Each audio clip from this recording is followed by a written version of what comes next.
الحمد لله رب العالمين، والصلاة والسلام على سيد المرسلين سيدنا محمد وعلى آله وصحبه الطيبين الطاهرين.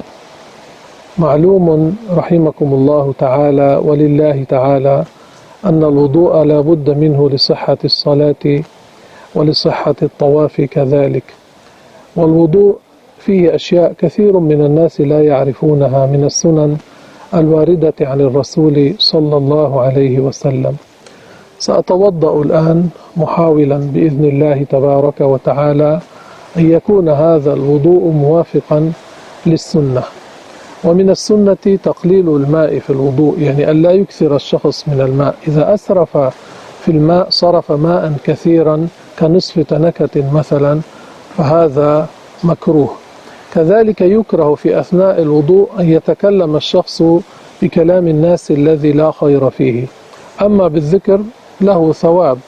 في أثناء الوضوء نقول: أشهد أن لا إله إلا الله وحده لا شريك له، وأشهد أن محمدا عبده ورسوله. ويستحب أن يكون الذي يتوضأ متوجها إلى القبلة، والذي يسكب له الماء يكون عن يساره كما سنفعل الآن بإذن الله تبارك وتعالى. نبدأ بالوضوء. أولا يغسل الشخص كفيه استحبابا 3 مرات عن يساره، يكون يعني تكون على اليسار. يسكب قليلا من الماء من أجل أن نوافق السنة. بسم الله، ثم يخلل أصابع اليدين هكذا من هنا ومن هنا، يعني من الباطن ومن الظاهر 3 مرات يفعل هذا. هذا مستحب، هذا سنة. كذلك من السنن المضمضة والاستنشاق، ويعمل هذا بغرفة واحدة إذا عمله الشخص. وكما قلت من حين البداية يقول: أشهد أن لا إله إلا الله وحده لا شريك له، وأشهد أن محمدا عبده ورسوله.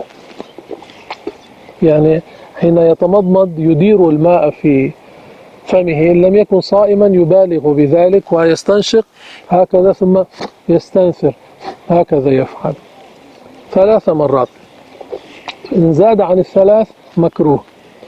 الآن الغسلة الأولى للوجه هذه فرض. يبدأ من الأعلى إلى الأسفل وبكلتا يديه، يأخذ الماء بالكف اليمنى ثم يبدأ من فوق. والوجه له حد من منابت شعر الرأس عادة إلى ما أقبل من الذقن، ومن وتد الأذن هذا إلى وتد الأذن، هكذا يتأكد أن الماء وصل إلى كل الوجه. إن كانت اللحية غير كثة، يعني يظهر الجلد أثناء المخاطبة، لابد أن يوصل الماء إلى الجلد. إن كانت كثة لا يظهر الجلد عند التخاطب في العادة، يكفي لو هكذا أجرى ماء على الظاهر، لكن يستحب أن يخللها. إذا كانت كثة يستحب أن يخلل. ثم المرة الثانية والثالثة سنة. كذلك بالماء القليل كما ذكرت. إنه لله تعالى: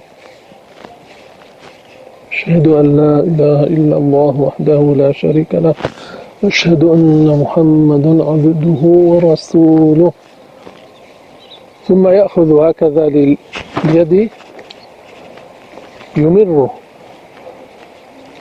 وإذا زاد هذا مستحب. هنا في الوجه مستحب، إذا زاد هذا يسمى الغرة، وهنا إذا زاد يسمى التحجيل.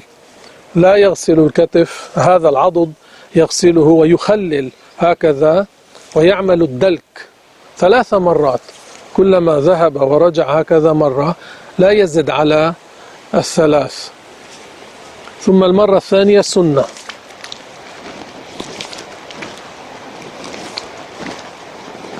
الرسول عليه الصلاة والسلام يعرف أمته يوم القيامة بأنهم أغرار محجلون، لأنهم يطيلون في الغرة والتحجيل في غسل اليدين والرجلين. هذا يسمى، هذه الزيادة، التحجيل.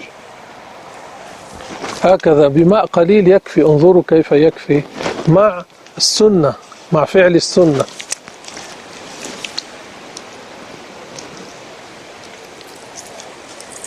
وأيضا لليد اليسرى يأخذ باليمنى: أشهد أن لا إله إلا الله وحده لا شريك له، أشهد أن محمدا عبده ورسوله. أشهد لا إله إلا الله وحده لا شريك له أشهد أن محمدا عبده ورسوله 3 مرات. المرة الأولى فرض ركن، والثانية والثالثة سنة. ثم حين يأخذ لمسح الرأس يأخذ أيضا الماء القليل هكذا، ثم يضع الإبهامين عند الصدغين ويذهب هكذا إلى نقرة القفا ثم يعود. هذا الرد أيضا مستحب، والأحسن أن يمسح كل الرأس. هو لو مسح بعض شعرة في حد الرأس يكفي ذلك، لكن الأحسن أن يمسح كل الرأس، هكذا السنة. وأكثر الروايات عن الرسول صلى الله عليه وسلم أنه مسح رأسه مرة وأذنيه مرة، لذلك الآن سنفعل مرة. الآن هذا الماء للأذنين نأخذه، يدير هكذا على المعاطف بسبابتي، هذه السبابة على المعاطف يدير هكذا، وهنا بالإبهامين على الظاهر، ثم يدخل السبابتين هكذا في الصماخين، ثم هكذا يفعل. هكذا السنة في مسح الأذنين، هكذا السنة. الآن حين يغسل القدمين يستحب التخليل بخنصر اليد اليسرى، لا يستحب أن يستعمل كفه اليمنى في أثناء غسل القدم، يستعمل فقط الكف اليسرى، و3 مرات، والتخليل يكون بالخنصر، و3 مرات، يعني يسكب الماء 3 مرات هكذا، يعمل اسكب اسكب 3 مرات، ويتأكد أنه أوصل الماء إلى كل قدمه. وكما قلت لكم أشهد أن لا إله إلا الله وحده لا شريك له وأشهد أن محمدا عبده ورسوله.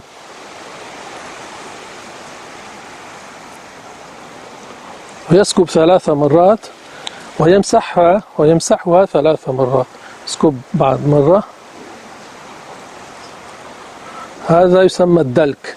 وهنا أيضا يبالغ من دون غسل الركبة، حتى الساق يغسلها، هذا إطالة قلنا الغرة للوجه، وهذا التحجيل. وبعد أن يفرغ من الوضوء يرفع بصره إلى السماء تعظيما لله تعالى، ويقول أشهد أن لا إله إلا الله وحده لا شريك له وأشهد أن محمدا عبده ورسوله. اللهم اجعلني من التوابين واجعلني من المتطهرين. سبحانك اللهم وبحمدك أشهد أن لا إله إلا أنت أستغفرك وأتوب إليك. وورد في الحديث الصحيح الذي يتوضأ وضوءا موافقا للسنة ذنوبه تسقط تنزل مع قطر الماء. الرسول قال عليه الصلاة والسلام حتى تخرج من تحت أظفاره. الذنوب الصغيرة التي عملها بعينه تنزل هكذا عند غسل الوجه، والتي عمل بيده تنزل مع قطر الماء، والتي عمل برجله تنزل مع قطر الماء. وورد في الحديث الصحيح أن من توضأ فأحسن الوضوء ثم رفع بصره تعظيما لله تعالى وقال أشهد أن لا إله إلا الله وحده لا شريك له وأشهد أن محمدا عبده ورسوله لله تعالى. الرسول عليه الصلاة والسلام قال فتحت له أبواب الجنة 8 حتى يدخل من أيها شاء. علموا غيركم هذا الوضوء المشروع وبارك الله فيكم.